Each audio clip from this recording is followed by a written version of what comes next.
Welcome to Elite Expert Insider Podcast, where we will inspire, motivate, and educate entrepreneurs, innovators, and growth seekers. Brought to you by Elite Online Publishing, making the best and brightest in the industry #1 best-selling authors.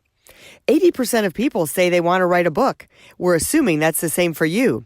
If so, contact us at www.eliteonlinepublishing.com and make your book a reality. Hey, Melanie Johnson here. So glad to have you back with us. Hey, Jen, how are you doing? Doing great, thanks. So we got another great podcast. We want to remind you, subscribe to our podcast. First of all, make sure you hit that button and click on it because we always have great shows. We bring you awesome guests. And today we are really thrilled because you've heard us talk about becoming an author with Elite Online Publishing and how we make all of our authors #1 bestsellers. Well, we have one of our latest and greatest authors that just launched with us not too long ago. And his name is Wes Oleszewski. And I think I even said it right. Now, let me tell you, Wes is like a professional author. He has 25 books, and we had the honor to do, I think it's his first nonfiction book. It's a novel. It is a total thriller, and we're going to talk about the book. We're going to talk about the process. We're going to talk about how he makes money as being a full-time author. Oh, and by the way, did I mention he was nominated for an Emmy? And he's a pilot. Holy cow. So, Wes, thanks for coming today. Hey, it's great to be here. And yes, this is my first work of fiction. I believe it or not, I wrote it in 1999 when I was still flying for a living. And a lot of the settings that you'll find in the story are actually places that I was stuck at during my aviation career. Pilots spend a lot of time in hotel rooms with nothing to do. So, and we're supposed to do nothing, but I would go out and walk around places and look at places, and then I'd come back and write those into the novel. So many of the places you'll read about in the novel are real places that you can go to and actually walk around. Awesome. Well, tell us the name of the book. It's Invisible Evil, right? It's the one right over your shoulder there, Jen. Invisible Evil is the name of the book. And it's an aviation spy thriller. It's, well, from on an author standpoint, it's 99,000 words long, but that comes out to like 262 pages. Or maybe it's 362. I stopped counting. Authors do not count in pages. We count in word count. It is my 25th book, and people keep asking me, oh, that's such a thrill. Yes, it's like having your 25th child. The day it happens, it's really exciting. And then it's back to work on the next one. And but still, just like having a child, the process of making it is the most fun. Yeah. So tell us a little bit That'll about... soak in. Yeah. Tell us about the plot, because it's very intriguing. Yes, the plot is basically about a very shadowy organization that no one really has a handle on, but they think that these people are doing mischief that really affects the turn of world politics and world events. And there is a young lady who is a Naval Academy graduate, and I describe her as a little Asian girl. She's modeled after my sister-in-law, Karen, believe it or not, who's a little Asian girl. And unlike Karen, though, this little girl went to the U.S. Naval Academy and then worked in naval intelligence, and then went to work for NSA. And she was an analyst, and then for reasons unknown to her, was brought over to a special unit called Facility 9. NSA is not allowed to really conduct business inside the United States, but Facility 9 is allowed to kind of do the fringes of that. And they've been on the heels of this shadowy organization. And it's her creative thinking that helps them start to get a handle on what's going on. And the story kind of goes from there, because she gets led into places and events and situations that she never dreamed of before. Well, I love that it's so intriguing, and I think with the aeronautic part of it, and it brings in you being a captain and all the things that you love. But the thing that got me when you first came to us is that, like you said, you wrote the book so long ago, and it may have stayed on the shelf. So tell us, I don't want to tell the story, but tell us the inspiration for you to finally say, all right, I'm just going to do this. Well, My wife, who has been with me, I was writing my very first book in 1986 when we first got together, and had our first date, and were engaged 3 days later, believe it or not. I was writing my very first book in longhand on legal paper. And so she put that into computer text, and we sent it off so I could get rejected. And then that stayed on the shelf for a couple of years. And then I sent it off to my publisher, who's now my print publisher, Avery Color Studios, that has done all of my books on Great Lakes shipwrecks, lighthouses, and I just did one on the World War II and the Great Lakes. So she likes fiction. She does not like nonfiction. Well, I write only nonfiction. And so from the time we got together, she loved my writing, but she didn't want to read it. She's kept bugging me to write some fiction. So one day I just started writing some fiction, and I came up with some characters. And the way you invent characters is you think of people you know, probably in twos, and then I usually take those two and blend them together and make one individual. And then you give them a personality, and you give them a background, and then you put them into the story and see what they do. Let your imagination run with what they're going to do and what they should do, what they shouldn't do, what they won't do. So I got going on that, and the book just kind of flowed. Unlike nonfiction, you really don't have to do that much deep research in order to get your facts straight. So I went with what I knew. I went with being a former airline captain and the aircraft that I had flown. And then I went with being a corporate pilot and those aircraft that I had flown. And I put that in there so that people who read it, who are either into aviation or are pilots, the people who are pilots will go, well, you got that right. And the people who are just into aviation will feel like they're right there in the jump seat with these crews while they're working. And I've gotten a lot of comments that, yeah, it's that grit that you put in there. That's really what we go through. That's really what happens. And it's true. That's the way things happen. So I wrote that all up, and then she wanted me to get it published somewhere. And in those days, in the late 90s, early 2000, you had to write a letter query, and you had to write all this stuff and do all this research about other books and how yours compared to theirs and blah, blah, blah, blah, blah, blah, blah.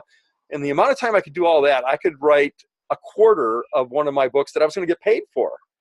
So why mess around with something that is just made up when I can do it with something and get rejected when I can do something that they're going to take? Because by then, my philosophy, I was just writing for a living. My philosophy was you come up with a book concept, you write the concept, you take the book, you send it off to the publisher, they send you a check, and you write the next one. That's the way it works. The difference between writer and author is it's done. That's it. Okay. The book is done. It'll never be good enough for you, but it'll always be good enough to sell. So I was in that mode of writing, and I really didn't need to bother with it. And so it sat on the shelf since about 2000. And finally, last year, she started bugging me again. And then one of my neighbors had worked with Elite Publishing, and she said, you should try this lady, Jen at Elite, and see what happens. So I talked to Jen, and I sent my manuscript to her, and she liked it, and we made a deal, and now it's a book. Like I said, I don't complicate anything when it comes to writing. I love it. And I'm working on another one, and I'm working on another one, and I'm working on another one. So I'm currently in the process of writing my 18th Great Lakes shipwreck, or actually it's World War II in the Great Lakes, my 18th Great Lakes book. And yeah, I'm messing around with a couple of novels. It depends on how this one sells. If this one sells well, and I can actually start making a profit from it, then yeah, we'll write another one, and we'll do it the same way.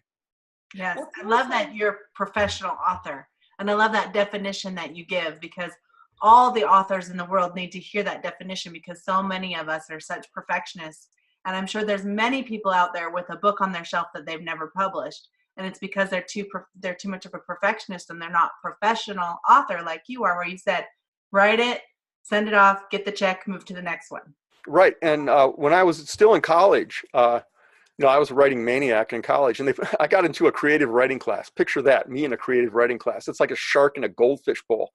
And the instructor at Embry-Riddle Aeronautical University in this writing class gave us a 5-thing assignment. It had to be 1,000 words on each one of those, and you had to write something like a play, and you had to write a model story, and blah, blah, blah. These 5 different things you have to do.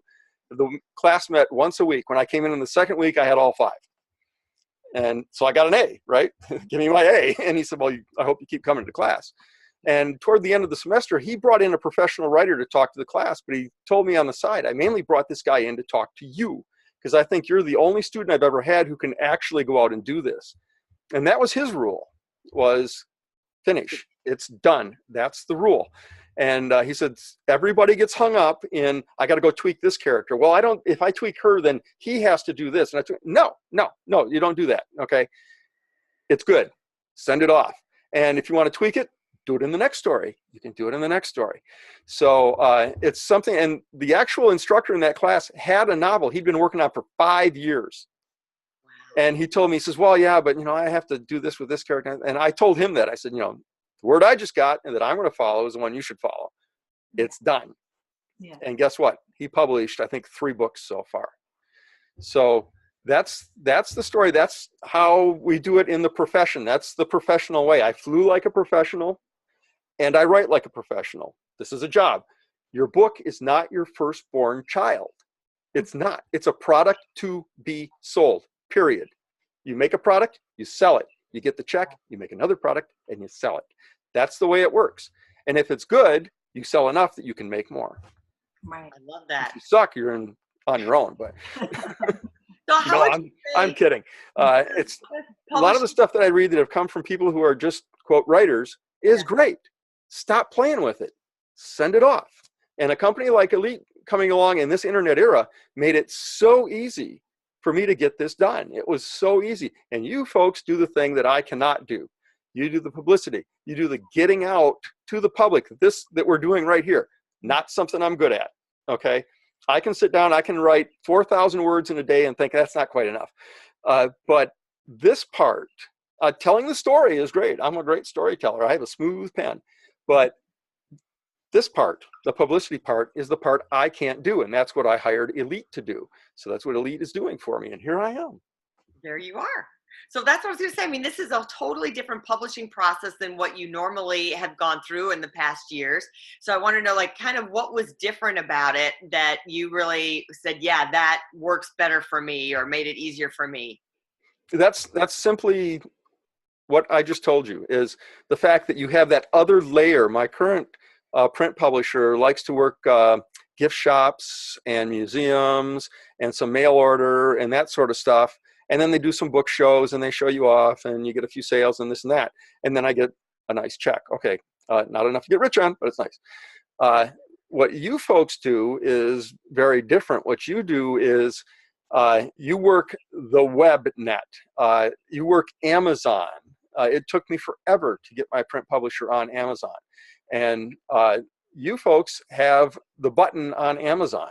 Amazon right now is the biggest in the world place of books. Yeah. So when you go in there, you got to go in with all of the inroads plugged in, everything all the way around.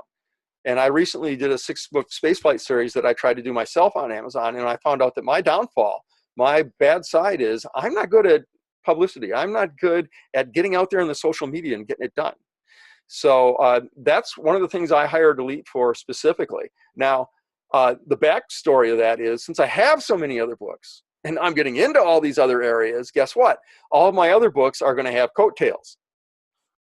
And royalties are interesting because royalties come from books sold. Books don't expire. They don't go bad on the shelf. Yeah. Yep. So the more my one book sells, the more the others will follow. My name is easy to find. I'm the only Oleszewski in Amazon. There are no others in Amazon books, just me. See my last name, enter it, books, all my stuff comes up.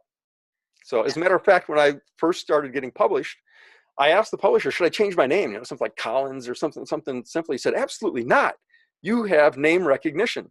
If they like your book, they're going to go into the bookstore to look for the next one that's on the jacket of the book that's got the long Pollock name starts with an O. That's going to be you, and they're going to buy it. And that's the way it has worked since 1992. So tell us, why would we want to buy Invisible Evil? Why should we buy Invisible Evil? You want to buy it? Well, why would someone out there want to buy Invisible Evil? Well, number one, if you're an aviation person, you might find it very refreshing, this comment I've gotten, to have somebody who has actually flown the line, somebody who's actually been in the cockpit, who knows aviation, writing about it and getting it right.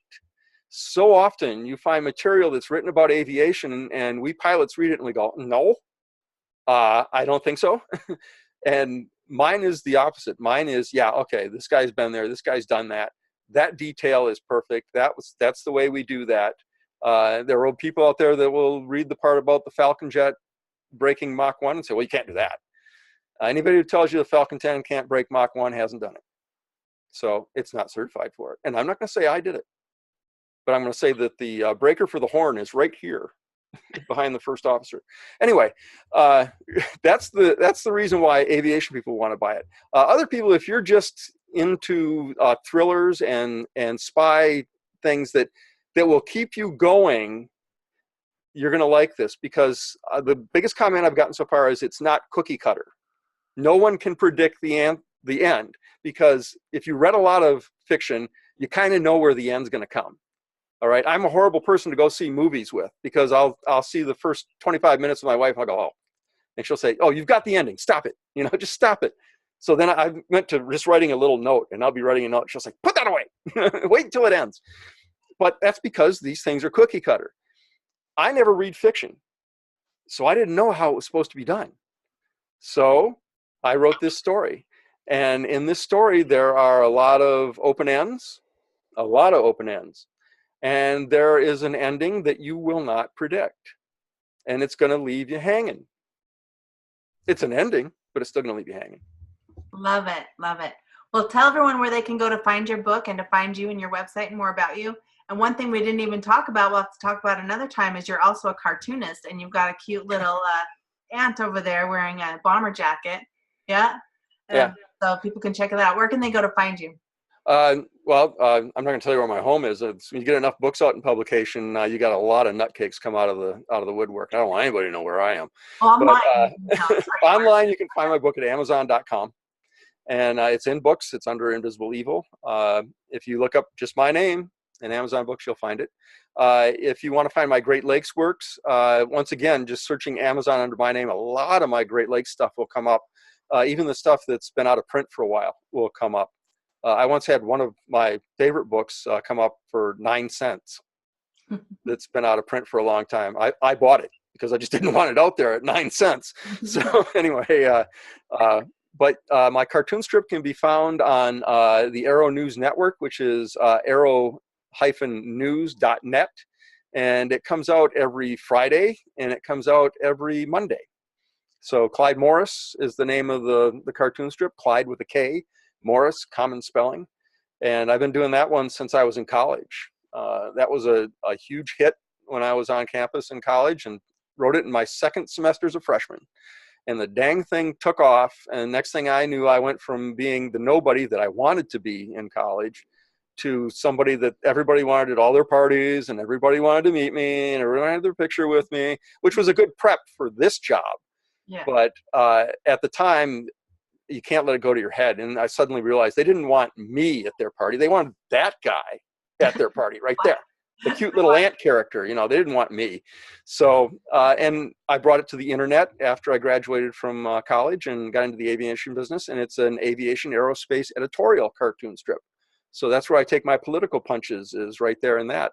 And I don't do that in this book. This book it's got politics in it, but it's not about politics. Mm-hmm. So. I love it. Wes Oleszewski. I can't even say it. My mouth is Wes Oleszewski. No. It's coming out. My tongue is not Oleszewski. Oleszewski. There we go. Yeah. I was having an extra L in there. No, Polish names, you take the first 3 letters and the last 3 letters, and you go in the middle, and you always get them right. Yeah. So buy the book, Invisible Evil. Find him on Amazon. Invisible Evil. It's an awesome book. It hit #1 bestseller on Amazon. It's got over 52 reviews that are telling you how wonderful it is. So I highly, highly recommend the book, not just because we published it, but because we read it and we thought it was cool and an awesome book. So buy it. Give it to your friends, too. Buy more than one. Give one away and keep one. Oh, yeah. So, do that. Buy a dozen, drop them from aircraft over unsuspecting villagers. I don't care. Just buy them. So also remember to subscribe to our podcast. And if you also want to be a #1 best-selling author and have us market your book, please look us up at eliteonlinepublishing.com. Just go to the contact page and fill out the survey there, and we'll contact you back and see if you qualify to work with us. But we'd love to hear from everybody. And remember, subscribe to this podcast and buy Invisible Evil. See you next time. Bye. If you'd like to create the most powerful advertising tool for your business, contact us at eliteonlinepublishing.com, where we will help you create, publish, and make your book a #1 bestseller and show you how to get new leads and more revenue for your business. If you'd like to check us out on our Facebook page, we have a free book for you as our gift. Just go and click Free Book. Remember to subscribe and leave a comment for our podcast. We would love to hear from you.